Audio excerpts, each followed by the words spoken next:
Cheque bounce ആയല്ലേ? നിങ്ങൾ check മാറാൻ വേണ്ടി ബാങ്കിൽ പോയ സമയത്ത് പൈസ ഇല്ലെന്നും പറഞ്ഞിട്ട് എപ്പോഴെങ്കിലും ചെക്ക് ബൗൺസ് ആയിട്ടുണ്ടോ? എന്നാൽ ഇനി നിങ്ങൾക്ക് അങ്ങനെ ഒരു സിറ്റുവേഷൻ വന്നിട്ടുണ്ടെങ്കിൽ ഈ പറയാൻ പോണ കാര്യങ്ങൾ എന്തായാലും ശ്രദ്ധിക്കണം. അപ്പൊ പറഞ്ഞു വന്നത്, ചെക്ക് ബൗൺസ് ആവുന്ന സമയത്ത് ബാങ്കിൽ നിന്ന് തന്നെ നമുക്കൊരു റിട്ടേൺ മെമ്മോ കിട്ടും. ഈ റിട്ടേൺ മെമ്മോയിൽ എന്തുകൊണ്ടാണ് ചെക്ക് ബൗൺസ് ആയതെന്നും എത്രാം തീയതിയാണ് ഇത് ബൗൺസ് ആയതെന്നുള്ള കറക്റ്റ് ആയിട്ടുള്ള ഡീറ്റെയിൽസ് ഉണ്ടാവും. അതുകൊണ്ട് തന്നെ ഇത് കോടതിയിൽ ഒരു പ്രധാന എവിഡൻസ് ആയിട്ട് കണക്കാക്കാറുണ്ട്. ഇത് സൂക്ഷിച്ചു വെക്കുന്നതിനോടൊപ്പം തന്നെ നിങ്ങൾ ചെയ്യേണ്ട അടുത്ത സ്റ്റെപ്പാണ് ഒരു വക്കീൽ നോട്ടീസ് അയക്കുക എന്നുള്ളത്. ഈ അയക്കുന്ന വക്കീൽ നോട്ടീസ് ചെക്ക് ബൗൺസ് ആയി 30 ദിവസത്തിനുള്ളിൽ തന്നെ ആയിരിക്കണം. നിങ്ങൾ അയക്കുന്ന വക്കീൽ നോട്ടീസിൽ അവർക്ക് പൈസയായിട്ട് നമുക്ക് തിരിച്ചു തരാനും കേസ് സെറ്റിൽ ചെയ്യാനും ഒരു 15 അല്ലെങ്കിൽ 7 ദിവസത്തെ അവധി കൊടുക്കാം.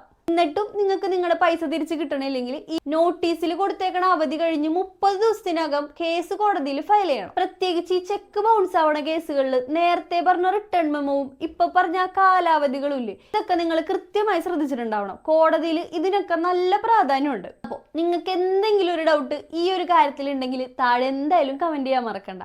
നിങ്ങളുടെ അവകാശങ്ങളും നിയമപരമായിട്ടുള്ള വാർത്തകളും കൂടുതൽ അറിയാൻ ചാനൽ ഇപ്പൊ തന്നെ സബ്സ്ക്രൈബ് ചെയ്ത് വെച്ചു.